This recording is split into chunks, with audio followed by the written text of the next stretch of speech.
Welcome to Terra Talking, the podcast that's named after the blog that's just me, telling stories to offer help, healing, and hope as you journey into your passionate, purposeful, and prosperous life. Thanks for coming along on the ride, and now on to today's topic.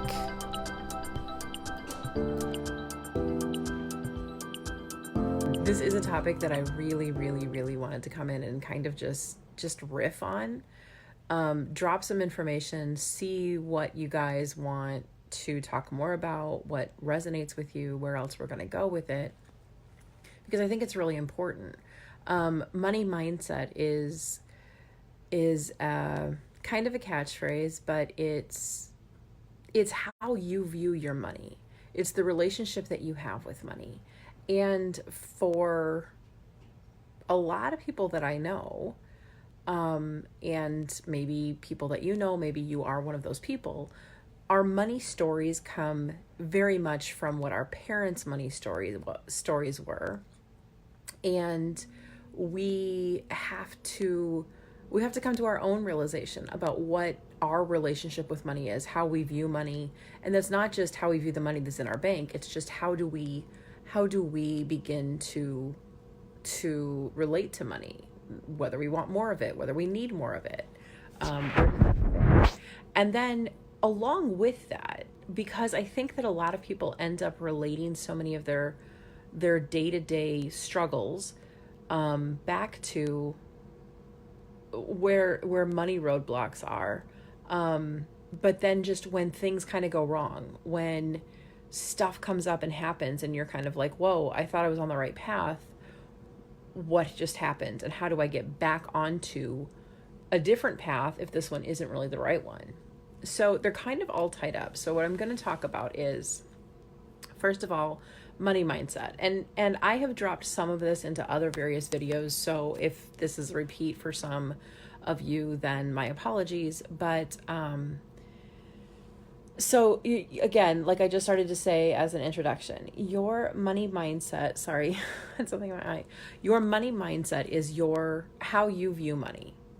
And most people don't realize this, but until you've really dug into some of this work, you probably have a pretty negative relationship with money. And why I say that is, if you stop to think about money as being a boyfriend, or a boyfriend is a little bit easier than like your husband, because sometimes you can just feel a certain way about your husband. But if you, as a woman, were looking at money as a boyfriend, someone who you were like, oh my gosh, I love you. I need more of you in my life. I just want to spend time with you.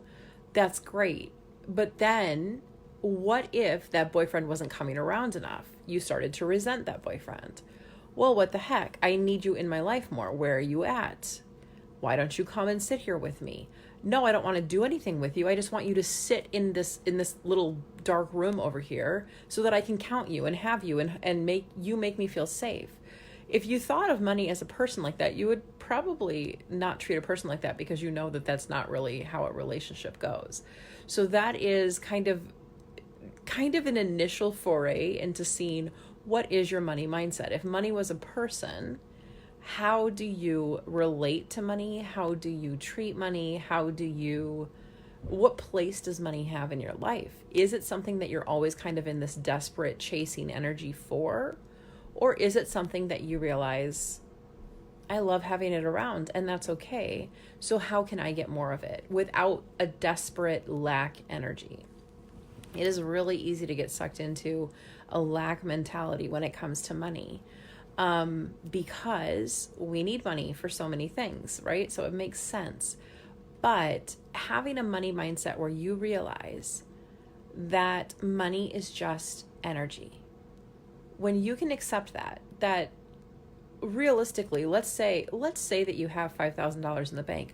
Do you go and make sure that the bank actually has stacks of 5,000 ones for you? No, you trust that the little number that's on your app that says $5,000 is right and true and correct. You don't ever actually hold that money in your hands. You trust that the energy of that $5,000 is where it needs to be. So if you can believe that, then whatever that number is in the bank, you can start to feel into the energy of what if this number was bigger? And when you allow yourself to start expanding, and I realize this sounds completely crazy because I've been there where there literally was maybe 32 cents in the account. And it was very hard at times to be like, money comes to me, money flows to me endlessly, money is easy for me to make. Sometimes you're just telling yourself a lot of things because we interrupt our feel think pattern. I'm getting like really into like different spider webby type of things here, but our feel think pattern as humans, it's how our brains are wired. We feel a certain way, which makes us think a certain thought. So we feel like stressed about money. So then our thoughts about money that follow are full of stress. Whereas if we can interrupt that pattern, and when we start to feel a negative feeling about anything, this doesn't have to be just money. When you start to feel negative about anything and you start to say, okay, I don't like this feeling. What else can I think that would make me feel better?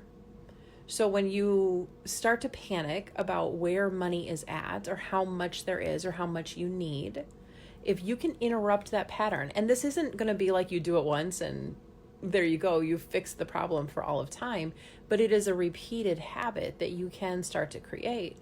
If you interrupt that feel think pattern and you instead choose to think a better thought and then allow yourself to feel the feeling that goes along with that. So for instance, let's say you're stressing about money. And instead of like, oh my gosh, I need $300 to come in by this weekend. I don't know what I'm going to do. What am I going to do? All of this stuff is going to go bad. I mean, raise your hand if you've ever done that. That is how I used to live every day of my life. And then it was just this downward spiral of a stress train, just, going down the Polar Express mountain in reverse. Just because I started with one bad thought and it would just plummet my entire day.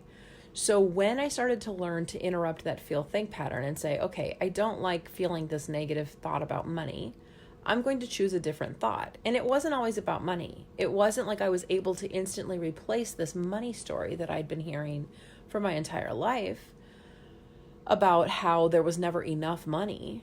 But I would be able to start stopping myself and saying, okay, I don't like this negative feeling.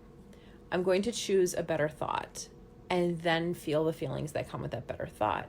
For me, sometimes it was remembering being on my daughter's Make-A-Wish trip. We had a lot of really great family times, family memories, like hearing my kids laugh.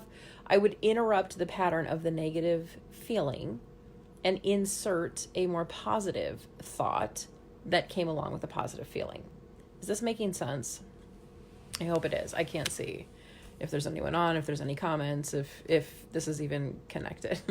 But I hope that that's making sense, that it's just one way, one of many ways to really start switching your money mindset. When you start to feel negative about or towards money, think about money as being a person, first of all, and think, would I really be desperately chasing down a person on the street like this? Would I be chasing down someone that I claim to love? Because again, if you don't enjoy the energy of money, and that can mean different things to different people, but if you don't enjoy the energy that money is, why would you want that energy around you? It's a pretty valid question. It was one that when I started digging into it, I was like, you're right. I treat money as if it's this horrible boyfriend that I have to go find and lock into a closet and make sure that he never leaves and just be, completely that psychotic girlfriend about. And that was why that energy was never wanting to be by me. So it is just about accepting that money is energy. Everything in life is energy. We are energy in motion as humans, as our souls in our bodies moving through this earth. We are energy. So if you can accept that money is also an energy and that it's just about you learning to feel into the energy in a different, new way. And again, accepting that while it may seem a little crazy to start switching some of your thoughts this way, if you always do what you've always done, you're always going to get what you've always got. So if you want more, if you want better, if you want, to have a certain amount of money, start getting in the energy of that. Interrupt your think feel pattern when it comes to how you think and feel about the energy of money. So those are just 3 quick tips about that. If you have any questions about that, I just saw some hearts or something go up, which you guys, that makes my day when I see those. So thank you. Drop your comments here. I'll answer them back live. And we can, have more discussions about this. When I started shifting how I thought about money, I'll tell you what, it wasn't like I was going out to the mailbox every day and there were new checks in there. But it was just, finding $30 in my pocket, which would pay for, half a week worth of groceries or whatever it was that I needed right then. This kind of stuff does start to happen because you aren't desperately chasing money. It shows up for you in ways that you need it to. And when you start expanding into, well, you never know what could happen. Something good could happen with money. I could get a new job offer. I could have, someone decide to pay back a loan that I gave them 6 or 7 years ago that I had completely forgotten about. I mean, like, crazy stuff can start to happen, but you have to be open to it. You have to be in the energy of receiving. And this goes into another spiderweb thing of how women especially have a hard time receiving. Yes, that does also mean sexually, but it's also, when was the last time that you received a compliment? That when someone said, "You look beautiful today," you were just like, "Thank you, I feel beautiful today." Instead of, "Oh, no, look at my hair, it's horrible, and I'm wearing sweats," and you know exactly what I'm talking about if this is hitting you right between the eyeballs. Because you have a problem receiving. And if you have a problem receiving pleasure, receiving compliments, receiving good news, and you're constantly trying to put a barrier up around that, guess what? You're also going to have a problem receiving money. I'll say it louder for the people in the back. Money. You are going to have a problem receiving money if you are having a problem receiving anything in life. This was a really hard lesson for me to learn. And that's why I want to make it easier for all of you. I'm trying to condense this information. And this is a part of what we go through in the CCC collective, is digging into what is your money story? Where did you learn it? What were your parents' views on money? What did you learn about it as a child? What did you learn about it when you started earning your own as a teenager? What do you feel about it now? This is your money mindset.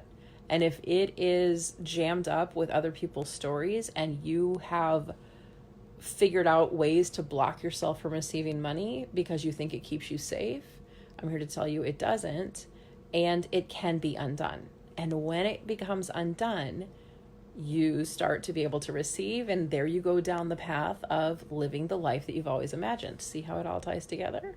So that is money mindset. I could go off for days on money mindset, but at some point I have to get in bed. And so do all of you. So hopefully you're all just watching this in the morning. But so the second part of this is when you feel like you're on the right path, when you feel like you've done all the right things, and yet some thing comes in and happens, and is all of a sudden like a big boulder right in the middle of where you were going. And you're left to go, what the heck just happened? And where do I go now? Because I was pretty sure this was the right path. In fact, I felt it. I believed in it. I law of attractioned it. I manifested it. I did all of the journaling. I did all of the, burning of the bay leaves. This is what I was supposed to be doing. And now it's not happening. So you look for someone else to blame. You want something, some reason to be why this thing is there, this roadblock, and where do you go from there? How do you get past it? And it's very easy to sit on that side of the roadblock and just want to sit down and have a good cry and say, okay, I give up. I don't know what else I'm supposed to do. So I'm not going to do anything. It's very easy to do that. And sometimes it's even a little necessary to do that. When you can say, I don't know where else to go and I'm out of ideas, you become open to receiving good new ideas, receiving help from unexpected, receiving energy that is there to support you that you might not have otherwise been open to receiving if you were just, running down your little path and everything was going well. And I'm not at all trying to suggest a toxic positivity type of viewpoint of it, because I do think that it's important that when these roadblocks come up, that you grieve what feels lost.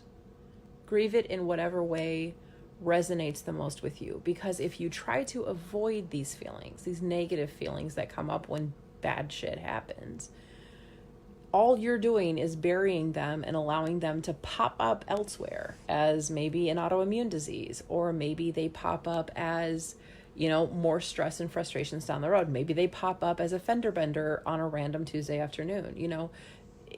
The negative feelings they demand to be felt and worked through. And it's okay to have those moments where you just, I don't even know what to do. I give up. I'm going to sit here in front of this rock and just hope that somehow it miraculously moves. And that is okay. That is 100% an okay response to have to that. But at some point, it is on you to take the inspired action to figure out what next. No one else can come give you an exact roadmap or steps to take to get to your paradise. You are the only one who was born with everything you need to get yourself to whatever your paradise is. You have all of the strength, all of the tools, all of the gifts that you need inside of you to figure out what your paradise, and I use that term interchangeably with living the life that you've imagined. You have everything you need to get there. You have all of the imagination to figure out what that is. You have everything that you would need if you were looking for opportunities, if you were needing certain amounts of education. You have all of it. You have everything you need to get where you need to go. You have to believe and trust that. Once you can believe and trust and accept that, you will start to realize, okay, I don't have to have all 55 steps from here to there planned out. I just need to know what my next right step is. And that should come pretty easily to you. Don't look to the future. Do not get dragged down by the past. Live in the razor's edge of right now. The razor's edge of right now is all you have. You are powerless to change the past, and you absolutely have no knowledge of what's coming in the future. So you're also relatively powerless because you can't stop certain things from coming. I can't stop. There's a snowstorm going on outside. Well, kind of a snowstorm. I can't stop it snowing and say, oh, I want it to be safe when my babies get up and go to school. I can want that to happen. But my next right step right now for them is to say, okay, we're going to talk through, if it looks really bad in the morning, don't drive. If you start to get down the street and it's too hard to drive, come back home. We can only take whatever that next right step is. And then once you've taken that step, the next right step comes. And it can feel really hard sometimes when you are taking these next right steps alone. And whatever that situation is, maybe you are a single parent, maybe you don't have a supportive spouse, maybe you just feel completely misunderstood by the people around you. Your hardest journey often is going to happen alone. And that's where your self-love comes in. When you love yourself enough to hear your voice above all the other noise that life throws at you, you hear the next right step. And it doesn't always come as, this marquee announcement like it's in Vegas and lights, going across the screen that says, "Oh, you got it, good job." But when you learn to love yourself, you feel it. You feel that congratulations from within, from knowing your soul is telling you and leading you where you need to go. So again, just an introduction to kind of some of the ways to get through some of these roadblocks. I hope, my cats are being weird. I hope that all of this information, money mindset, moving past roadblocks, all of it, I hope that it starts to get in and resonate with where you're at. I love, love, love, love when you guys send me messages and say, "Wow, that live video hit me right between the eyes." And you ask follow-up questions. I'm going to, if it's the last thing I do, get you guys to start asking the follow-up questions while I'm live. Put them in the comments so I can see them, so I can answer them.